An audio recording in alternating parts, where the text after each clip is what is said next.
Miyerkules na naman po ngayon, midweek service na naman po natin. Tunay po na napakabuti ng ating Panginoon. Hallelujah!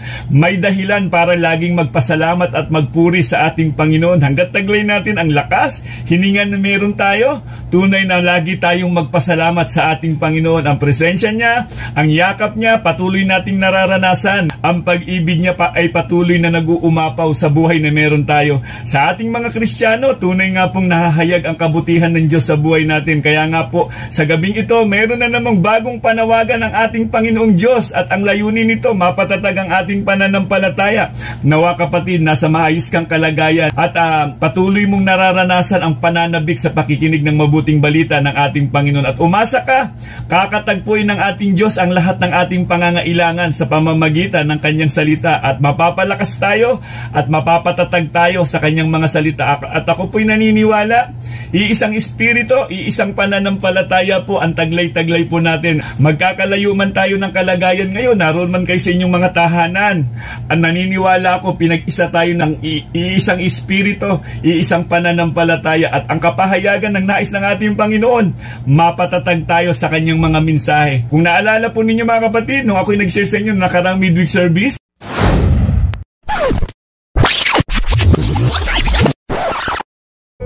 ang layunin ni Apostol Pablo, dapat nating tularan. Pinaalalahanan sa atin bilang tunay na mananampalataya na matutunan nating disiplinahin ang ating pisikal na kalagayan upang tayo po ay magwagi sa paligsahang ito.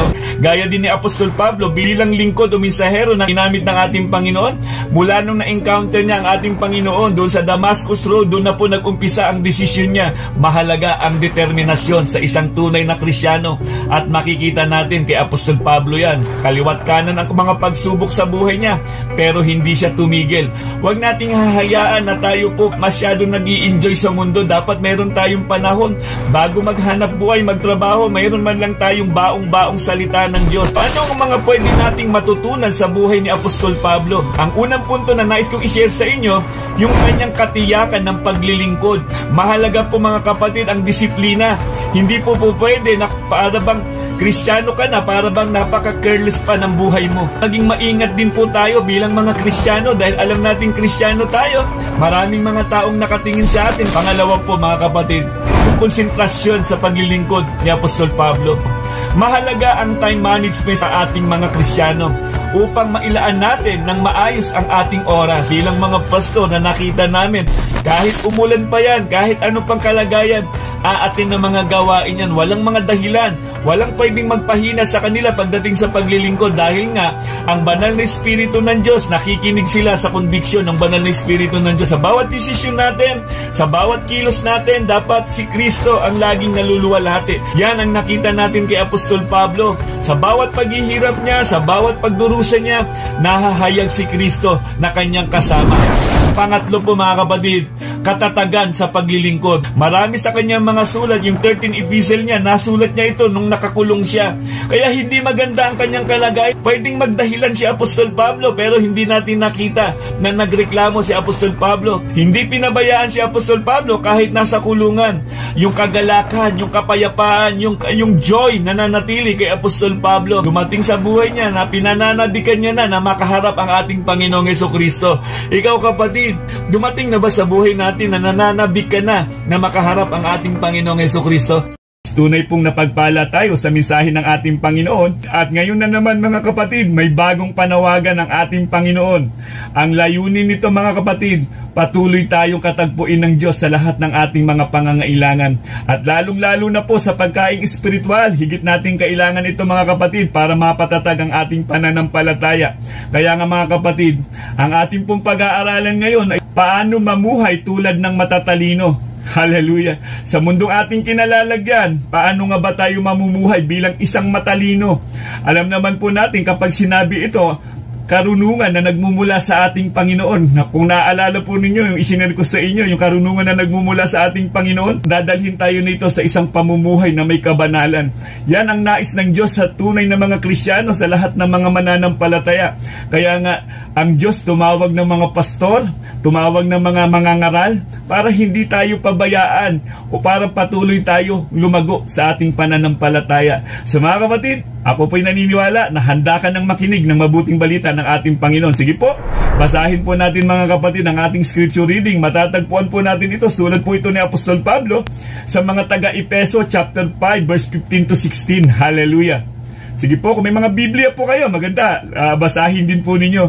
After po nitong midweek service natin, maganda siguro yung buong chapter na to, basahin po ninyo para makita natin ang kabuang mensahe ng ating Panginoon. Alam ko naman na hindi na tayo maliligaw dahil nandyan ang kilos ng banal na Espiritu ng Diyos para gabayan tayo sa pag-aaral ng mabuting balita ng ating Panginoon. Sige po, mga kapatid, basahin po natin. Sabi po dito, kaya't mag-ingat kayo kung paano kayo mamuhay. Mamuhay kayong tulad ng matatalino at di tulad ng mga mangmang. Samantalahin ninyo ang bawat pagkakataon na kayo'y makagawa ng mabuti, sapagkat punong-puno ng kasamaan ang daigdig ngayon. Hallelujah. Sige po mga kapatid, tayo po'y manalangin at lumapit po sa ating Panginoong Diyos at humingi po tayo ng gabay sa banal na Espiritu upang patuloy nating matanggap ang mensaheng ito at magpalakas sa atin. Sige po mga kapatid, manalangin tayo. Dakilang Diyos, maraming salamat po muli Panginoon sa mga salitang aming narinig Panginoon. Nabasa po namin Panginoon ang mensahe mo, kaya ang aming dalangin Panginoon, pagkilos ng iyong banal na Espiritu sa bawat isa sa amin Panginoon. Alam niyo po Panginoon, ang mga pinagdadaanan namin, Panginoon, sa bawat araw, oras ng buhay namin. Nakikita niyo po ang mga laban namin sa espiritual na kalagayan. Ang dalangin namin, Ama, ang salitang ito magbigay sa amin, Panginoon, ng lakas upang patuloy kami makapagtagumpay. Mapagtagumpayan namin ang anumang pakanan ng kaaway. Mapalakas kami, Panginoon, at patuloy kami makapaglingkod sa inyo, Ama. Maraming salamat po, dakilang Diyos. Pagkilos po lagi ng banal na Espiritu mo, Panginoon, sa bawat isa sa amin, Lord God. Maraming salamat po. Gamitin niyo po kung maging daluyan ng inyong pagpapala, Ama. At kayo po ang laging maparangalan at makita at mapapurihan namin, Ama. Salamat po, dakilang Diyos. Ibinabalik po namin sa inyo, Ama, ang pinakamataas na papurit pa sa salamat sa pangalan po ng aming Panginoong Yesus. Amen. Hallelujah. Ito po'y sulat ni Apostol Pablo at alam natin ang kalagayan ni Apostol Pablo nang naisulat niya ito. Siya po ay nakakulong. Ang kalagayang ito, sulat po sa iglesia ng Efeso para paalalahanan kung paano nga ba mamuhay ng nakalulugod sa harapan ng ating Diyos. Kung babasahin po natin ang buong kwento ng Efeso, makikita natin sinusulatan ni Apostol Pablo ang lahat ng mga Kristiyano. At alam naman natin na ang selyo ng banal na Espiritu ng Diyos nakatiyakan na sila ay tinatakanan ng tunay na kaligtasan. At ngayon, ang gusto ni Apostol Pablo, makikita natin sa kabila ng siya'y nakakulong na, meron pa rin siyang pagmamalasakit sa lahat ng mga Kristiyano. Kaya nga ang sulat na ito, parang napakalakas ng impact nito maging sa panahon nating kinalalagyan. Kung titignan natin, talaga nga namang nangungusap sa atin ang banal na Espiritu dahil nga makikita natin, hayag na po sa atin kung ano ang mundo na ating kinalalagyan ngayon. Hallelujah! Ang mga tao patuloy ng pasama. Makikita po natin mga kapatid, kung mabubuksan po ang ating mga espiritual na mga paningin, tinitignan po natin ano ang madalas na pinahahalagahan ng mga tao sa mundong ating kinalalagyan. Kung titignan po natin sa araw ng pananambahan, mas marami ang tao na naroon sa mga mall o sa mga pasyalan. Kaya nga ang paalalang ito, maging paalala ni Apostol Pablo noon, habang binabasa po natin ngayon, nagbibigay po ito sa atin ng paalala bilang mga tunay na Kristiyano. Alalahanin po natin na mayroong Diyos na nagligtas sa atin. Tinubos na tayo sa kasalanan at ngayon bagamat naririto pa tayo nabubuhay, piliin natin lagi ang lumakad na may karunungan. Kaya nga, balikan natin yung scripture reading natin sa Ephesians chapter 5 verse 15. Ang sabi ni Apostol Pablo, parang babala o warning sa mga mananampalataya noon, sabi niya, kaya't mag-ingat kayo kung paano kayo namumuhay. Mamuhay kayong tulad ng matatalino at di tulad ng mga mangmang. Nung nailigtas po tayo, yung identity natin, si Kristo na po ang kasama natin. Kaya nga ang sulat na ito, mamuhay tayo ng matalino. Ano ba yung matalino? Yung hindi nakikiayon sa takbo ng sanlibutan. Hindi nakikiayon sa kasiyahan ng sanlibutan. Hindi po masama na tayo po'y masaya. Dapat ang kagalakan natin ay nakaangkla lagi sa ating Panginoon. Sabi dito sa verse 16, samantalahin ninyo ang bawat pagkakataon na kayo'y makagawa ng mabuti sapagkat punong-puno ng kasamaan ang daigdig ngayon. Sa panahon ni Apostol Pablo, napakatagal na ng taon na ito. Sa ating kasing mga Kristiyano, nakikita natin kung ano ang kalagayan ng mundong ating kinalalagyan. Hayag na hayag sa atin. Kung aayon ba tayo sa takbo ng sanlibutan, siguradong mapapahamak tayo. Kaya nga nandyan ang salita ng Diyos, nandyan ang Biblia, nandyan ang mga nangangaral upang paalalahanan tayo. At hindi nagtatapos doon. Ang Diyos natin naglagay ng mga pastor para gabayan tayo sa paglago ng ating pananampalataya. At higit sa lahat, nariyan ang kanyang mga salita na nagbibigay sa atin ng paalala. Ang buhay na meron tayo ngayon, mga kapatid, ay buhay ng para kay Kristo. Ang paggawa ng mabuti, yan ay bunga ng banal na Espiritu na meron tayo. Samantalahin natin na tumulong sa ating kapwa. Samantalahin natin na manindigan sa katotohanan. Piliin natin lagi ang matalinong pamamaraan. Piliin natin yung pamamaraan ng Diyos. Yan ang ibig sabihin ni Apostol Pablo. Huwag nating sayangin yung buhay na meron tayo sa mundong ating kinalalagyan. So, ano ba ang pinagkaiba ng matalino sa mangmang? Ang salitang matalino ay mula sa salitang Latin na astutus, na tumutukoy sa isang taong maunawain, mayroong mabilis at tumpak na pag-unawa sa mga sitwasyon, at mayroong mabuting paghatol batay sa maingat na pagmamasid. Naaalala natin si Haring Solomon pagdating dyan.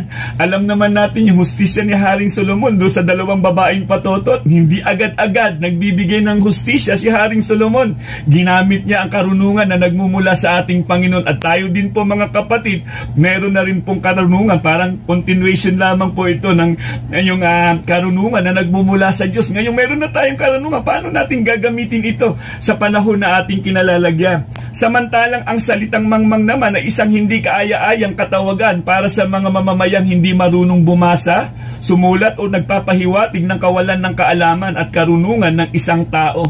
Mga kapatid, hindi po excuse na tayo po'y walang nalalaman. Hindi po magiging dahilan pagdating ng paghuhukom na hindi natin narinig ang panawagan o ang daan ng kaligtasan. Kasi sa panahon po natin na kinalalagyan ngayon, talagang ang salita ng Diyos, hayagan na po, inilalapit na po sa mga bahay natin, minsan kung kasaan-saan pa na nga, marami na pong nangangaral. Kaya pagdating ng panahon, hindi mo pwedeng sabihin na hindi mo alam, hindi mo naiintindihan. Ngunit ano nga ba ang sinasabi ng Biblia tungkol sa dalawang katagang ito? Sinasabi sa Santiago chapter 3 verse 13 to 15 to 17, sino sa inyo ang marunong at nakakaunawa? Ipakita niya ito sa pamamagitan ng wastong pamumuhay na bunga ng kapakumbabaan at karunungan. Yung pala yun, mga kapatid, ano? Verse 14, ngunit kung ang nagahari sa inyong puso ay inggit at makasariling hangarin, huwag ninyong ipagmalaki, huwag ninyong ikaila ang katotohanan. Hallelujah!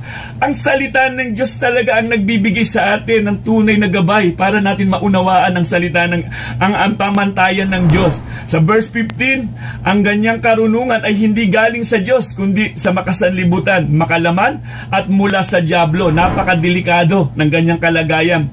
Verse 17 po, ngunit ang karunungang mula sa Diyos, una sa lahat, ay may malinis na pamumuhay, maibigin sa kapayapaan, mahinahon, mapagbigay, mahabagin, masipag sa paggawa ng mabuti, hindi nagtatangi at hindi nagkukunwari.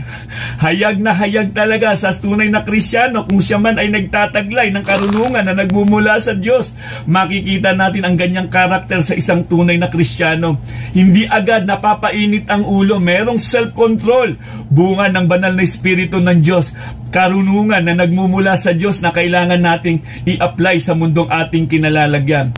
Kaya naman ang tunay na karunungan ay hindi base sa iyong pinag-aralan, kundi sa wastong pamumuhay sa paningin ng Diyos. Hallelujah! Inaasahan ng Panginoon na tayo ay mag-iingat sa ating pamumuhay. Di lamang dahil mayroong kaaway na nag-aabang sa ating pagbagsak, kundi dahil nais rin nating maging kalugod-lugod sa harapan ng Diyos at makapasa sa kanyang pamantayan. Yan ang dahilan kung bakit ibinigay sa atin ng Diyos ang karunungang iyan na gamitin natin sa bawat araw ng buhay natin. Kasi ang Biblia ang sapat na dapat nating nagiging gabayan sa ating buhay upang lalo tayong matuto, upang maging matalino tayo sa pamumuhay dito sa mundong ating kinalalagyan. Ayon sa Biblia, ang kamangmangan at karunungan ay di usaping intelektual, kundi isang moral issue. Tandaan po natin ang Ten Commandments. Makikita natin doon kung paano sasambahin ang Diyos at kung paano naman mamumuhay ang isang tunay na kumikilala sa Diyos. Kaya nga nandyan ang Ten Commandments para makita natin kung ano ang tama at kung ano ang mali at kung ano ang kinalulugdan ng Diyos sa kanyang paningin. Kaya nga mga kapatid, makikita natin kung may tunay na karunungan ka, makikita sa iyo sa buhay mo at sa pamumuhay mo, nakikita hindi ho maitatago ang may karunungan ng ating Diyos. Sabi dito sa mga Awit chapter 14 verse 2, nagmamasid si Yahweh mula sa itaas, sangkatauhay kanyang sinisiyasat. Tinitingnan kung may taong marunong pa. Tandaan po natin na nasa kanya'y gumagalang at sumasamba. Yun pala yung tunay na marunong o tunay na matalino. Yung gumagalang at sumasamba sa ating Diyos. Yung mayroong banal na takot sa ating Diyos. Kaya pala si Haring Solomon, yun ang nakita niya. Ang sabi niya, ang buong katungkulan daw ng tao, magkaroon ng takot sa Diyos at sumunod sa kanyang panuntunan. Hallelujah! Tunay po na kapag tayo ay mayroong karunungan na nagmumula sa Diyos, tunay nga pong hindi tayo mapapahamak. Isa sa mga katangian ng marunong na tao ay ang pagsamantala sa bawat oras na kilalanin ang tunay na Diyos at ang magawa ang kanyang kalooban. Samantalang ang mangmang ay sinasayang ang bawat pagkakataong espiritual na siya ay matuto. Hallelujah! Kaya nga sa mga tunay na mga Kristiyano, nananabik talaga sa salita ng Diyos. Mas higit nating kailangan ang pagkaing espiritual sa panahon na ating kinalalagyan, mga kapatid. Huwag nating sayangin ang bawat umagang nagigising tayo dahil ito ay pagkakataong ibinigay ng Diyos upang higit pa natin siyang makilala, mapaglingkuran at maging encouragement para sa ikatitibay ng kanyang mga hinirang. Sa kasaysayan ng Amerika, isang kilalang philosopher theologian na si Jonathan Edwards ang naging instrumento ng Diyos para sa Great Awakening noong 1734. Ang sabi niya, never to lose one moment of time, but to improve it in the most profitable way I possibly can. Kagaya ni Jonathan Edwards, kinakailangan din nating ma-recognize na maigsi na lang ang oras natin dito sa mundo. Huwag na natin itong sayangin sa mga walang kabuluhang bagay na makakasira sa relasyon natin sa Diyos at maging sa ating kapwa. Napakagandang paalala sa atin nito bilang mga tunay na Kristiyano. Ang buhay natin dito sa mundo, napakaikli lamang po mga kapatid. Kung ang buhay natin ay winawaldas natin at binabaliwala natin, hindi natin ito nagagamit ayon sa kapurihan ng ating Panginoon, masasabi mo sa huli ng buhay mo na sayang lang ang buhay na meron ka dito sa mundong ito. Si Judas ay may kalunos-lunos na halimbawa ng nasayang na opportunity. Gumubugol siya ng 3 taon na kasama ang presensya ng anak ng Diyos, isa sa mga naging disipulo ni Kristo. Subalit nagawa pa rin niyang ipagkanulo ang Panginoon at ipahamak ang kanyang sarili sa 30 pieces of silver. Naalala natin ang kwento ni Haring Saul. Binigyan ng pagkakataon na pangunahan ang bayang kanyang pinili, pero dahil nga sa hindi pagsunod, nasayang ang kanyang opportunity na maging isang leader ng Israel. Alam naman po natin ang dahilan, dahil sila po ay bumagsak din po, nawala ang gabay ng Diyos dahil sa kanilang maling pagpili.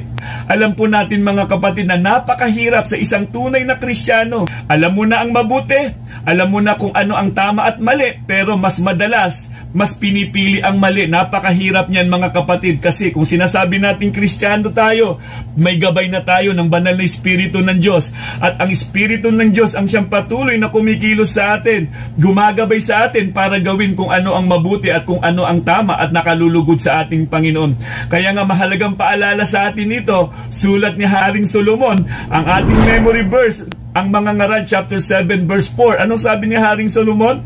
Mangmang ang isang taong nag-iisip ng kasiyahan, ngunit matalino ang isang taong naghahanda para sa kanyang kamatayan.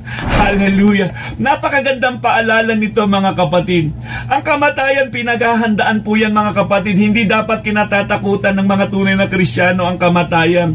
Maraming mga tao ngayon, pagsasaya ang laging nasa isip, kung saan nila gustong pumunta, gusto nilang mapasayahin. Wala pong masama sa tinatawag na kasiyahan dahil part din po yan ng isang tao. Pero yung kasiyahan na hindi kasama ang Diyos, nakakatakot yung ganyang kalagayan. Mas maganda mga kapatid, mapaghandaan natin ang ating kamatayan dahil lahat tayo mamamatay. Mahirap man, mayaman, malakas man o mahina, lahat mamamatay. May destinasyon po. Kaya nga ang pagpili ni Haring Solomon, dahil sa ating kamatayan, darating ang paghuhukom. Kumusta ang ating ginawa? Naging matalino ba tayo sa mundong ating kinalalagyan? Gaya ng sulat ni Pablo sa atin na maging matalino daw tayo sa ating buhay dahil mahirap nga sa buhay na meron tayo bilang mga Kristiyano na sinasabi natin Kristiyano tayo, baka naman kasi nakakatisod na tayo.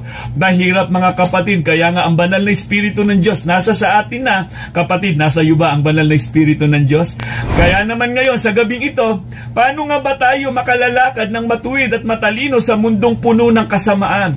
Yan po ang sinasabi kanina ng ating scripture reading, sulat ni Apostol Pablo. So mga kapatid, tandaan po natin ito.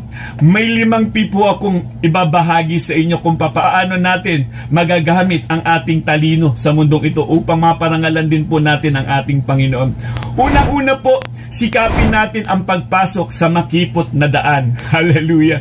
Mahirap po ito dahil sa mundong ating kinalalagyan, ang mga tao ayaw nilang nahihirapan. Dahil maraming mga tao ngayon, ang gusto nila, sikat sila, nakatataas sila, nakaaangat sila. Ngunit ang daang iyan, patungo yan sa kapahamakan. Makipot ang daan patungo sa buhay na walang hanggan. Ngunit malawak ang daan patungo sa kapahamakan. Yan ang sinasabi dito sa ating sa salita ng Panginoon sa Matthew chapter 7 verse 13 to 14. Sabi dito, pumasok kayo sa makipot na pintuan, sapagkat maluwang ang pintuan at malapad ang daan papunta sa kapahamakan, at ito ang dinaraanan ng marami. Hallelujah. Ngunit makipot ang pintuan at makitid ang daan papunta sa buhay, at kakaunti ang nagdaraan doon. Yan ang panahon na ating kinalalagyan. Pagdating sa mga Bible study, kokonti lamang po ang tumutugon. Pagdating sa pagsamba, kokonti lamang po ang sumasamba. Yan ang panahon na ating kinalalagyan. Kaya nga kung may talino ka na nagmumula sa Diyos, hindi ka makikiayon sa takbo ng sanlibutan dahil alam mo mapapahamak ka. May banal na Espiritu ng Diyos na patuloy na kumikilos sa atin. Alam ng isang matuwid na Kristiyano ang tunay na daan ng buhay sa gitna ng makasalanang sanlibutan. Subalit hindi ito masusumpungan ng mga taong sumusunod lamang sa nais ng karnal nilang laman. Hanap nila'y maluwang na daraanan na ang dulo na may tiyak na kapahamakan.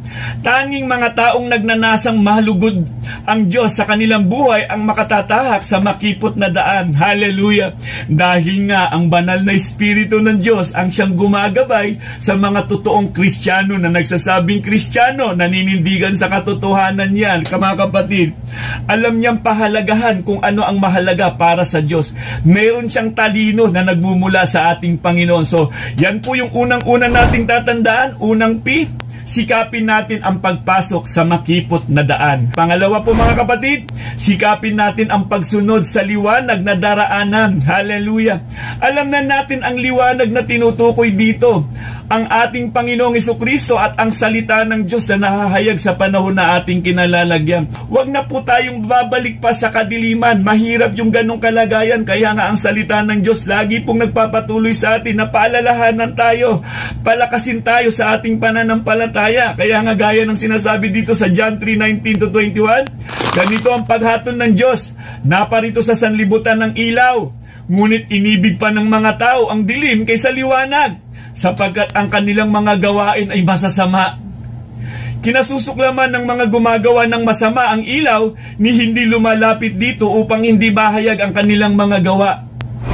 Ngunit ang namumuhay ayon sa katotohanan ay lumalapit sa ilaw upang maihayag na ang mga ginagawa niya ay pagsunod sa Diyos. Hallelujah! Kaya nga ang mga tunay na Kristiyano hindi po talaga sumusuntok sa hangin, na ang bawat hakbang natin may gabay ng banal na Espiritu ng Diyos.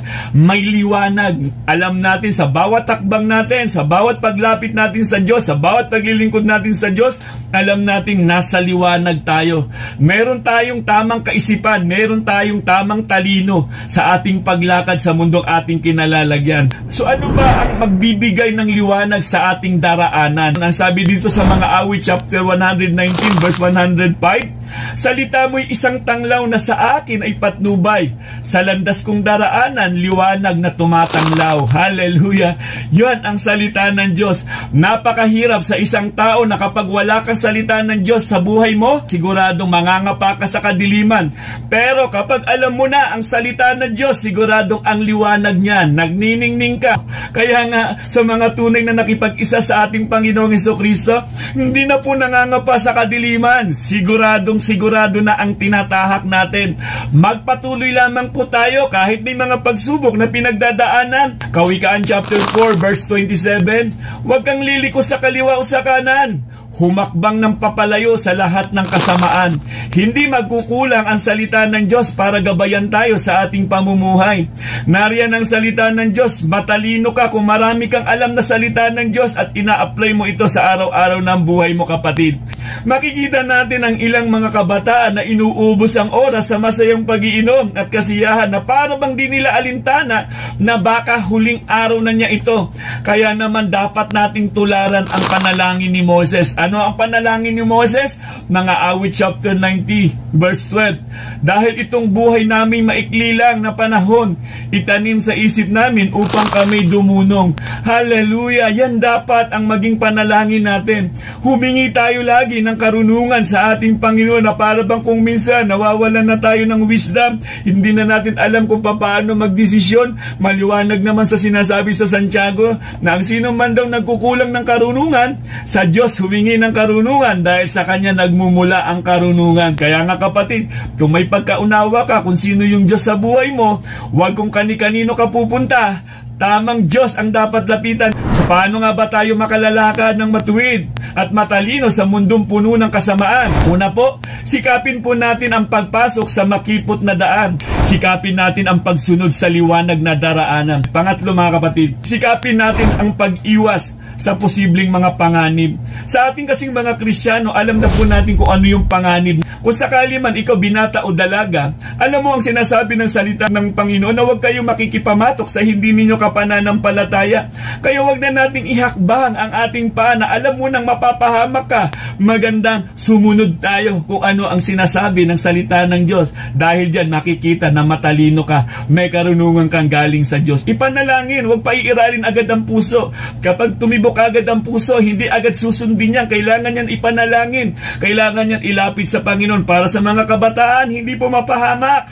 Bago maging huli ang lahat, tandaan natin, maiksi lang ang buhay sa mundong ating kinalalagyan. Dapat magamit yan sa paglilingkod sa ating Panginoon.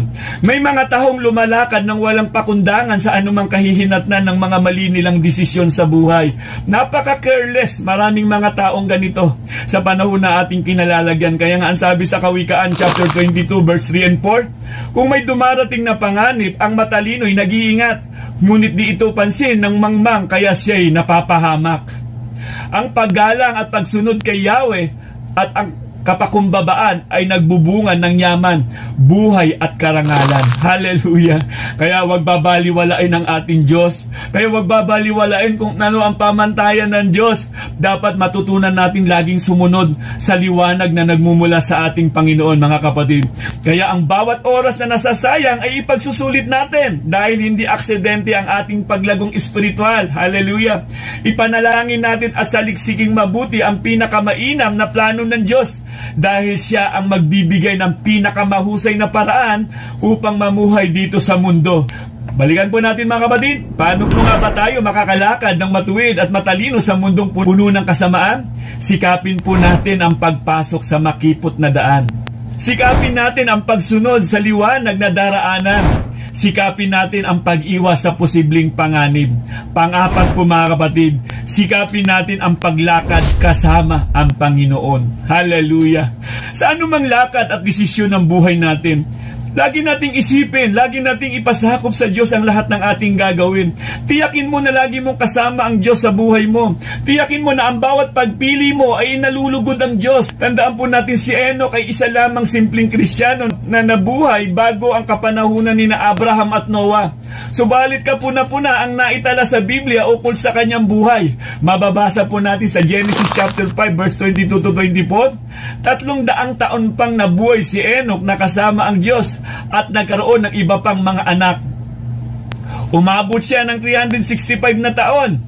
At sa buong panahong iyon ay namuhay siya kasama ng Diyos pagkatapos nawala siya sapagkat kinuha siya ng Diyos. Hallelujah.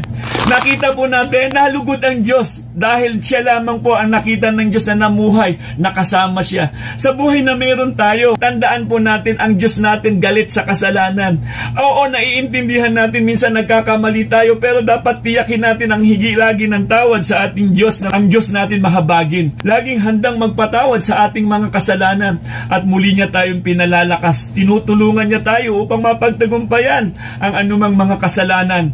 Hindi naranasan ni Enoch ang kamatayang pisikal.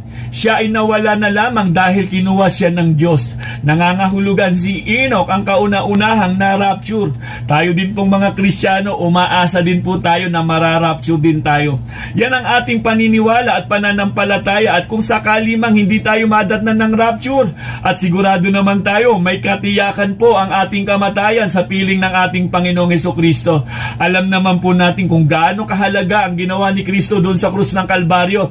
Para sa iyo, para sa akin, ang sino mang sumampalataya, sigurado ang kaligtasan. So mga kapatid, paano nga ba tayo makalalakad ng matuwid at matalino sa mundong puno ng kasamaan? Sikapin po natin ang pagpasok sa makipot na daan. Sikapin po natin ang pagsunod sa liwanag na daraanan. Sikapin natin ang pag-iwas sa posibleng panganib. Sikapin natin ang paglakad kasama ang Panginoon. Panglima po mga kapatid, sikapin natin ang pag-isipang mabuti ang kahihinatnan ng ating paglakad. May mga desisyon tayong ginagawa sa buhay natin. Madalas ba natin pinag-iisipan ito? Madalas ba natin ipinasasakop ito sa kalooban ng Panginoon? Baka delikado ito, baka mahirap ito, baka mapahiya ang Diyos sa buhay natin. Kapatid, mahalaga po na ang Diyos ay lagi nating kasama. Sikapin nating isaisip ang gantimpalang makukuha sa paglakad bilang tunay na Kristiyanong tinubos ni Kristo mula sa kasalanan. Kaya nga si Apostol Pablo, hindi natitinag ang kanyang paglilingkod sa ating Panginoon dahil nga nakatingin siya doon sa gantimpalang nakalaan sa kanya. Ganon din po tayo mga Kristiyano, ganon din po tayo mga mananampalataya ngayon. Gaya ni Apostol Pablo, ang tingin na natin doon sa gantimpalang nakalaan para sa atin. Kaya nga sa mga tunay na Kristiyano, tunay yan, nahahakbang yan sa pananampalataya. Tunay yan, nalalago at susulong yan sa paglilingkod sa ating Panginoon. Dahil ang banal na Espiritu na meron tayo, yan ang katiyakan na tayo po talaga ay magpapatuloy. Ang sabi dito sa 1 Peter chapter 1 verse 9, sapagkat tinanggap na ninyo ang bunga ng inyong pananampalataya, ang inyong kaligtasan. Hallelujah. Ang mga paalalang ito ay nagsisilbing pag-asa para sa atin na makatutulong upang magpatuloy tayo sa liksikin at pagbulay-bulayin ang salita ng Diyos. Ito ang nagmumulat ng ating mga mata sa anumang kamalian na mayroon sa ating pamumuhay. Hallelujah. Ang matalinong paglakad bilang Kristiyano ay ang pagpapahalaga sa panahon at pagkakataong inilaan sa atin ng Diyos. Kaya't habang nabubuhay tayo mga kapatid, tandaan po natin may layunin, may purpose ang mga tunay na Kristiyano sa mundong ating kinalalagyan. Kung maagap natin ginagampanan ng ating mga tungkulin sa buhay, matutulad tayo sa isang mangangalakal na ginagamit ang bawat sandali niya para sa pakinabangan. Kaya nga hindi lilimutin ng Diyos ang lahat ng ating ginagawa para sa Kanya. Maliwanag yan sa 1 Corinthians 15:58, di ba?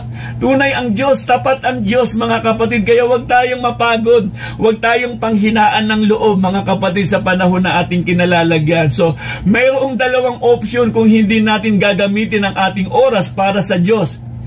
Si Satanas ang gagamit ng oras para maisagawa ang kanyang layunin. Kaya maging matalino tayo kung paano natin gagamitin ang ating oras. Mahalaga na ang oras natin ay magamit natin sa paglilingkod sa ating Panginoon. Dahil alam natin, ang bawat paglilingkod sa Panginoon, walang masasayang kapatid. Kailangan din nating magtiwala sa iglesia o sa body of Christ. Mahalaga po yung pagkakaisa sa iglesia. Mahalaga din po na meron tayong ginagampanan. Kung naaalala ko po ninyo mga kapatid, yung isinare ko sa inyo na pagkakaisa, mahirap magtagumpay kung hindi nagkakaisa. Isang paalala po ito ni Apostol Pablo at dito na po ako magtatapos.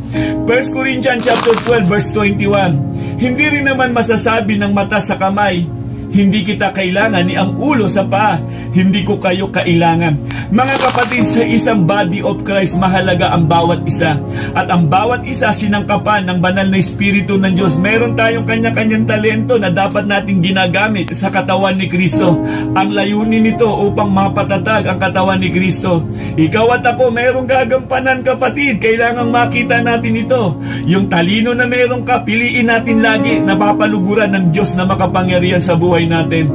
Mga kapatid, kung pamilyang kayo sa sakit na ALS, nagpapangsyon ang isip pero yung katawan hindi. Bagamat gustong diktahan ng isip niya yung kanyang kamay, ngunit hindi na kumikilos. Meron kaya ganitong mga Kristiyano sa panahon na ating kinalalagyan? Mahirap po kung hindi na po nagpapangsyon, na meron namang mga kaloob pero hindi namang ginagamit. Kaya nga sa bawat kaloob na meron tayo, mga kapatid, tiyakin po natin na dapat nagagamit ito ayon sa kaluwalhatian ng ating Panginoon. Ang talino o karunungan na meron tayo, dapat na ipaglilingkod yan sa Diyos. Dapat ang talino na meron tayo, nakikitaan niya ng buhay na may kabanalan. Sa pamilya na meron tayo, mga kapatid, mahalaga na ang bawat pamilya natin ay pamilya ko para kay Kristo. Kasi kung sakali mang hindi dumating ang ating Panginoon, magandang maisalin natin sa ating mga anak kung sino si Kristo sa buhay nila. Hanggat kaya pa natin, hanggat malakas pa natin, ipaalala, ibahagi sa ating mga anak kung gaano kahalaga ang pagsamba, kung gaano kahalaga ang pagbabasa ng salita ng Diyos, kung gaano kahalaga ang pakikinig ng mabuting balita sa ating mga anak. Hindi man natin magampanan ng 100% bilang magulang ng ating pamilya, titiyakin ko sa inyo, kapag humingi tayo ng lakas sa Diyos, ang Diyos ang bahala sa ating pamilya. Bilang mga leader, nanay, tatay, sa bawat pamilya, mahalaga ang bawat desisyon mo dahil ang mga anak natin, mga kakilala natin, nakatingin po sa atin. Dapat makita ang talino na nagmumula sa ating Panginoon. Mga kapatid, mahirap pong mapahiya si Kristo sa buhay natin. Tinasabi natin Kristiyano tayo pero parang ang layo-layo sa pamumuhay natin. Ikaw yung Kristiyanong magagalitin, wala kang self-control, madalas nakakasakit ka ng damdamin ng kapatiran mo, kapatid. Maganda ito, magpasiyasa tayo sa ating Panginoon. Matalino ba talaga ako? O ang talino ko panlupa lang, hindi panglangit? Mahirap, kapatid. Kailangan ang talino na meron ng isang tao, anumang sitwasyon mo, hindi ka man mayaman, hindi ka man mahirap, pero ang talino mo na gusto mo laging maparangalan ng Diyos na makapangyarihan sa lahat, yan ang tamang talino na hinahanap sa atin ng Diyos na makapangyarihan sa lahat. Kapatid, sayang ang talino kung dito mo lamang gagamitin sa panlupa. Mas maganda din po ang talino na meron tayo panglangit. Ang Diyos dapat ang napaparangalan sa buhay na meron tayo. Ang talino, gamitin natin ang tama. Piliin natin kung ano ang tama. Huwag natin pipiliin ang mali. Ayaw ng Diyos ang hindi mapabanal ang isang tunay na Kristiyano. So mga kapatid, naway napagpala na naman muli tayo sa panawagan ng ating Panginoon. Tunay po na napakabuti ng ating Diyos na dapat tayong maglingkod. Huwag tayong matakot, huwag tayong mangamba na magpatuloy na humakbang sa pananampalataya. Dahil ang buhay natin dito sa mundong ito, kapatid, temporary lang. At alam natin sa mga tunay na Kristiyano, nananabik tayo sa ikalawang buhay doon sa piling ng ating Panginoong Hesukristo. Kaya ka narito ngayon, mga kapatid, ang nais ng Diyos, maging matalino ka na piliin mo kung ano ang nakalulugod sa ating Diyos na makapangyarihan sa lahat. Tahakin natin ang daan patungo sa buhay na walang hanggan, sa piling ng ating Panginoong Hesukristo. Sa lahat ng mga Kristiyano na nagdi-desire na lumago sa pananampalataya, sasamahan tayo ng ating Panginoon. Magpatuloy lang tayong humakbang. Huwag po tayong matakot, mga kapatid. Mga kapatid, naway napagpala na naman muli tayo sa isang panawagan ng ating Panginoon. Nawa, mga kapatid, napalakas ang ating pananampalataya sa gabing ito. At ngayon, gagamitin na natin ang ating mga talino para mapaglingkuran ang Diyos na makapangyarihan sa lahat. So mga kapatid, sumainyo nawa ang kapayapaan, kagalakan at pag-asa. At patuloy po natin ipahayag sa pangalan po ng ating Panginoong Hesukristo. May kagalingan sa pangalan ng ating Panginoong Hesukristo. May buhay na walang hanggan. God bless and God first. Purihin ang Diyos na makapangyarihan sa lahat.